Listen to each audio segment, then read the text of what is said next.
Look at the perpetrators. The perpetrators. There they go, the security thief. The perpetrators. I see you looking, buddy. He's looking at his shoes. Uh, Anyhow, these community perps working with the KKK members of the New York Predator Department, as well as those within the government who have been conducting illegal, non-consensual human experimentation within the black community. And what I want you guys to see also, that lately you've been seeing, I've been showing you guys a lot of latex gloves that they have that they're put all over the place. Again, this is not coincidence.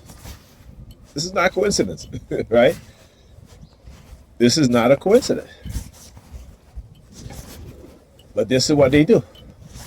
And particularly when, if you're TI and these things are being done in your path, is wherever it is that you're going, right? But you don't see it anywhere else. This is what I'm talking about. All right, so as I come outside my apartment building, the New York Predator Department, again, under the ambulances, using their sirens, of course, the noise campaign, which is nothing new, right? And exposing what it is that they're doing. All right, hold on a second. No, what's this guy? What's this guy? Let me move out of his way. My mom was inside. I was just talking to her, so look at that.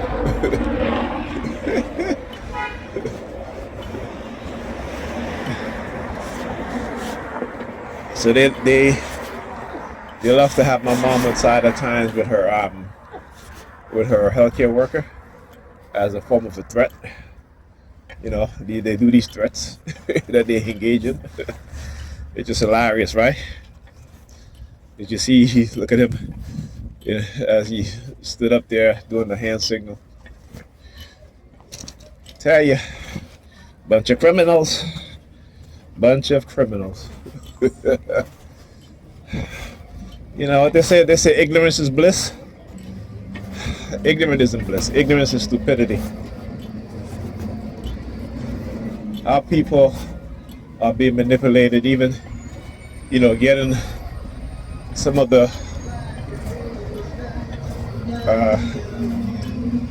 degenerates, I should say. I shouldn't say degenerates. Let me rephrase that. I don't want to say that.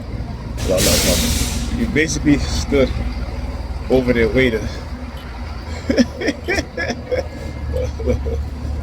Look at these two here. So they, you know, when I talk about the shit that they do.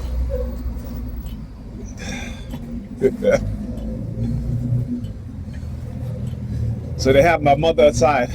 What is that? To try to identify me? My mother? That's what it is? Thank you. Hear the call horn? Yeah. See?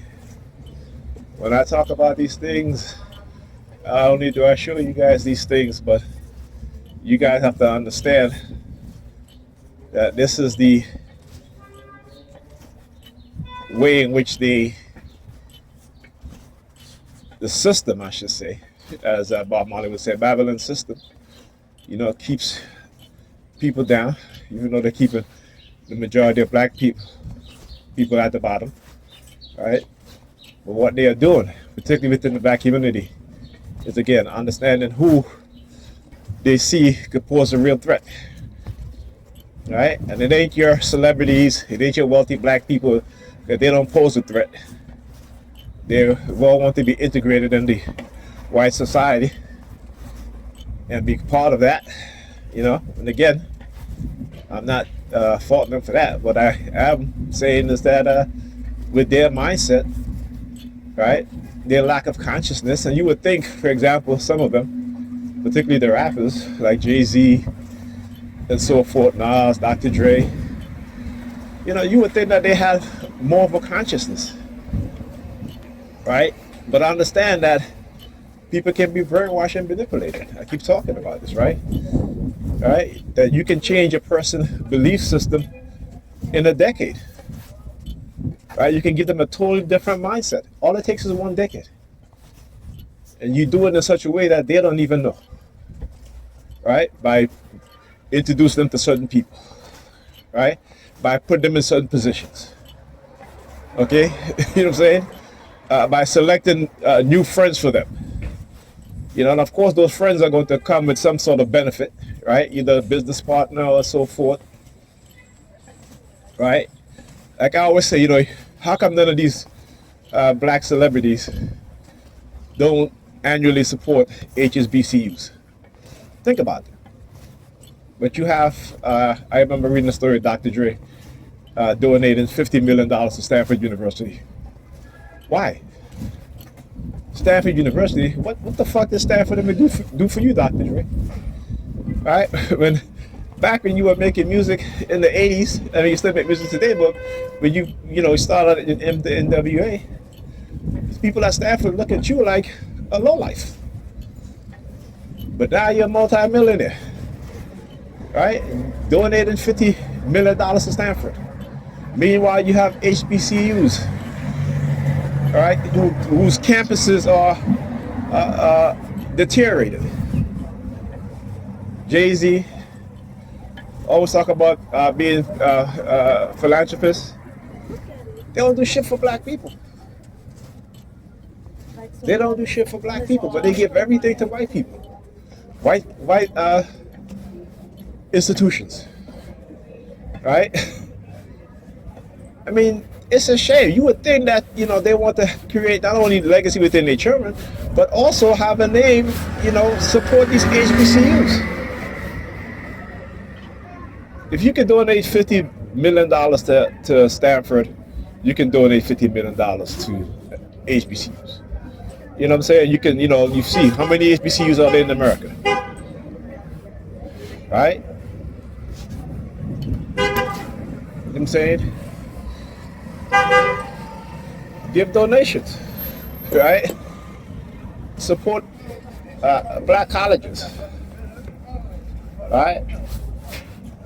But I understand the sabotage and what it is they do. So when I talk about the sabotage, they would get your own people to sabotage you and sabotage each other. And they do it from the bottom all the way to the top. All the way to the top. I always say, those that don't have the will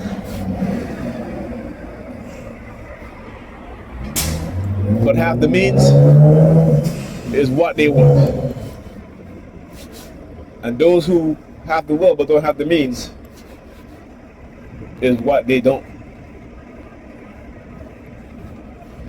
want. They don't want those that have the will to have the means. Right? But they want those that don't have the will to have the means. Because they know they're not going to do anything. They know they're going to be all about, you know, like you say, you look at the, you know, these white militias. Right? These white militias, they will say black militias are terrorists and extremists, what have you. But these white militias are getting billions of dollars every year in government funding. Right? What do we black people do? We won't even train our children to defend themselves, but we have them fight each other, right? Right? But we want to train them to, we see what's going on, but somehow it's not registering in our mind. Right? You know what I'm saying? We see what's going on, but somehow it doesn't register in our mind. Right? And these motherfuckers, they, you know, they're so easily manipulated and so damn dumbed down that they think that, you know, what they're doing is you know, again, when you have people who are powerless, and you give them a sense of power to destroy each other, or to destroy those amongst them who these white supremacists view as a threat, they run with it, right? Because again, it's a sadistic mindset. So that's why they say, look at how other people say, look at how black people behave, particularly towards each other. Look at how, right? You know what I'm saying? And when a black person is trying to tell you these same things, you don't listen. You think it's, you know, they're crazy, right? They're crazy, yeah. You want me to tell you who the real crazy people are? The crazy people are the ones who are out here knowing that New York State, New York City is racist and won't say it. Right? The crazy people are the ones who know that 80% of public school teachers in New York City are white, where the majority of the children that goes to New York City, either black or Hispanic, are the majority, right? But they won't fight to have more black and Hispanic teachers within the school. Okay? They won't fight for more control of the teachers that are being hired to put into the school that their children go to. Right? You will never see that in the white community. You will never see that in an area where it's predominantly white. You will see the majority of teachers in that school are black and Hispanic teachers. You will never see that. Never. So tell me who's crazy? Who's crazy? Right? You will have women living in some of the most worst conditions and not say anything. Right? Having their children in some of the worst conditions and not say anything. Right? So who's crazy? Who's crazy? But they'll call the black man crazy because he's confronting that landlord and say, hey man, no, you can't be doing this shit. And this woman would be like, oh, don't say anything, we need that, that lease, we gotta get the lease. Right? Because again, if you don't have a mind of, if a woman does not have a revolutionary mindset, she is not going to be your supporter. She's not. She's the supporter of the white man. That's who she is. Right? She is the homeless dude across the street. Right? She is the supporter of the white man. If she wants you to be quiet because you want to confront your landlord or whatever about the condition that your apartment is in, that you're renting, that you're paying all this money for, right? She's going to tell you not to say anything. That's what they do. Control the minds of a woman, get rid of the man, and they can control the minds of the young generation of black children.